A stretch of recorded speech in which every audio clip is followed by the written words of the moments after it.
तो hello everyone, welcome you all to this new video.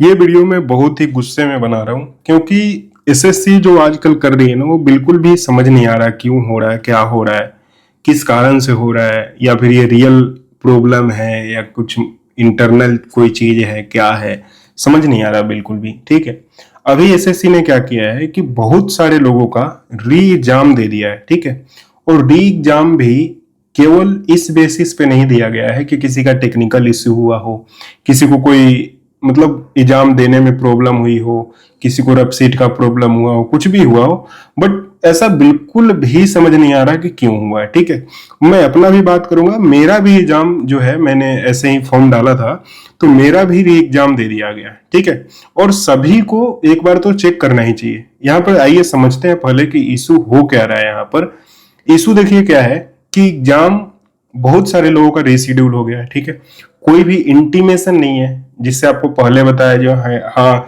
कि इस शिफ्ट का हम री एग्जाम रीशेड्यूल कर रहे हैं, इस डेट का री एग्जाम रीशेड्यूल कर रहे हैं। पिक एंड चीज चूज करके लोगों को री एग्जाम दिया जा रहा है। ठीक है, बिना कोई कारण भी नहीं बताया जा रहा कि मेरा री एग्जाम हुआ तो मेरा टेक्निकल इशू पे हुआ, या फिर इंटरनल कोई प्रॉब्लम थी उसका हुआ, या फिर मेरा एग्जाम जो है इस कारण से नहीं हो पाया क्योंकि मैंने तो सबमिट कर दिया, सर्वर नहीं ले पाया, या फिर सर्वर इशू था, या फिर किसी वहां पे अलग प्रॉब्लम के कारण हुआ है। कोई भी रिटन में किसी के पास एक्सप्लेनेशन नहीं है, ना तो किसी को कुछ बताया जा रहा है कि किस कारण से हुआ। ठीक है, अगर मुझे जानना हो कि मेरा एग्जाम रीशेड्यूल क्यों हुआ तो मुझे नहीं पता।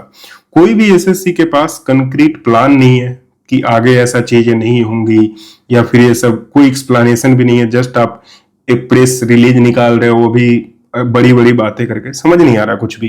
ठीक है, और ये बहुत सारे लोगों का हो रहा है जिनका अच्छे से एग्जाम गया, सेंटर पे उन्होंने अच्छे से एग्जाम दिया, सबमिट किया, कोई प्रॉब्लम नहीं आई, पूरा स्मूथली एग्जाम हुआ, ना माउस की प्रॉब्लम ना कीबोर्ड की प्रॉब्लम, सही टाइम पे लॉगिन हुआ, सही टाइम पे एंट्री हुआ, सही टाइम पे एग्जिट हुआ, प्रॉपर आधार ऑथेंटिकेशन हुआ दोनों टाइम पे, फिर भी री एग्जाम हो रहा है। ठीक है, अब ये नहीं समझ में आ रहा कि या तो ये ग्लिच है या रियल है, या फिर बहुत सारे लोगों का ऐसा चीजें हो रही है। ठीक है, तो ये सारी चीजें तो हो रही है, लेकिन दूसरी चीज इसमें ये आ रही है प्रॉब्लम कि जिन बच्चों ने एग्जाम दे दिया, ठीक है, तो अगर आप एग्जाम देकर एक बार आ जाते हो, ठीक है, तो आप एक बार सोचते हो चलो अब थोड़ी दिन रिलैक्स करते हैं, या फिर थोड़ा दिन इंजॉय कर लेते हैं। आप थोड़ी दिन तो पढ़ाई आप छोड़ देते हो, मतलब बिल्कुल आप उससे हट जाते हो, क्योंकि आप रिलैक्स करने लगते हो, मूवीज देखना, ये सारी चीजें करना, घूमना फिरना, ये सारी चीजें होती है, हर एक के साथ होता है। क्योंकि आप एग्जाम जब देते हो तो 10 से 15 दिन एग्जाम का जब समय होता है तो आप जम के पढ़ाई करते हो। ठीक है, उसके बाद आप कुछ दिन के लिए रिलैक्स लेते हो। तो यहाँ पर अभी जिनका भी अगर री एग्जाम उनको पहले से पता होता तो वो उसके लिए सेल्फ प्रिपेयर होते। लेकिन अभी अगर आप अचानक, अगर आज किसी बच्चे को मालूम होगा, क्योंकि मुझे तो ऐसा लग रहा है कि बहुत सारे लोगों को अभी भी पता नहीं है कि उनका री एग्जाम हो चुका है, रीशेड्यूल हो चुका है, और उनको पता भी नहीं है। ठीक है, तो इससे क्या होगा, किसी को बच्चे को स्टडी करने का टाइम नहीं मिलेगा, और जिनको पहले से पता था उनको अनफेयर एडवांटेज एक मिल जाएगा क्योंकि उनको समय ज्यादा मिल गया पढ़ने का। ठीक है, दूसरी चीज कि आपको ट्रेवलिंग के लिए भी समय नहीं मिल पाएगा।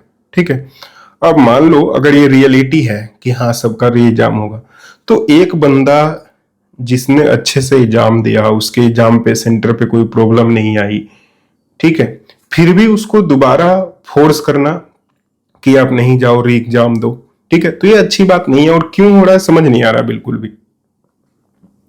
दूसरी चीज, बहुत सारे लोग होते हैं, जैसे जितने बच्चे हैं उनमें से 0.1% तो ऐसे जरूर होते हैं जिनकी फैमिली बैकग्राउंड अच्छी है, तो वो क्या सोचते हैं कि अगर एग्जाम है तो एग्जाम के बहाने ही कुछ ही अच्छी जगह पे अपना वो दे देते हैं, एग्जाम के सेंटर के लिए प्रेफरेंस, क्योंकि इसी बहाने वो घूम के भी आ जाएंगे। ठीक है, एग्जाम देने में खर्च होगा ही साथ एक दो दिन आप टूर करके आ जाओगे। एक ऐसा भी लोग सोचते हैं, बहुत सारे लोग करते भी है, खासकर जो जॉब में होते हैं वो सारे लोग ऐसा करते हैं। तो जो लोग ऐसा एक बार घूम के मान लो आप आ गए, फिर भी आपको दोबारा जाना पड़ेगा, तो ये अननेसेसरी एक होता है ना परेशान करने वाली चीजें हैं, क्योंकि ये किसी स्टूडेंट की गलती नहीं है, किसी और की गलती के कारण हमें भुगतना पड़ रहा है, ये अच्छी बात नहीं है। ठीक, अब यहाँ पर सभी लोग प्रूफ देख लीजिए। यहाँ पर देखिए, मैंने आज सुबह ही जब मैं ऐसे ही ऑफिस गया था तो अपना रील्स वगैरह थोड़ा स्क्रॉल कर रहा था, तो कहीं से वो रील में आया कि भाई बहुत सारे लोगों का एग्जाम रिशेड्यूल हो गया।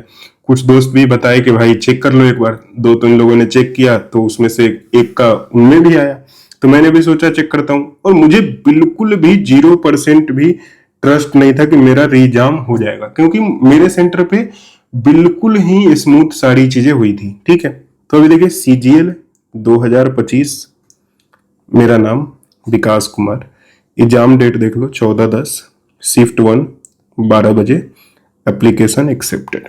ठीक है, अगर ये हुआ है तो किस कारण से हुआ मुझे नहीं पता, और मुझे क्यों दोबारा एग्जाम देना पड़ रहा है ये भी नहीं पता। और दूसरी चीज, मेरे पास कोई चॉइस भी नहीं है। ऐसा भी नहीं है कि मान लो जैसे कि जो आपने फर्स्ट टाइम एग्जाम दे दिया उसी का स्कोर काउंट करेंगे, ये भी एग्जाम आपको मतलब मैंडेटरीली देना ही पड़ेगा।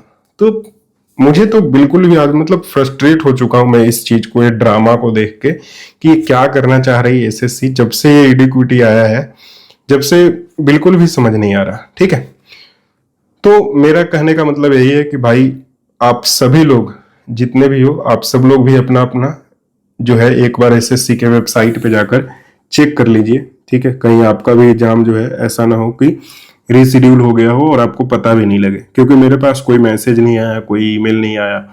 ठीक है ना, कॉल वगैरह भी आजकल SSC वाले कर रहे हैं वो भी नहीं आया, तो मुझे तो पता ही नहीं लगता। अगर मे भी हो सकता है 2-3 दिन पहले ये मैसेज डाले, but I don't think so this is a good thing to do with a student और एनीवन।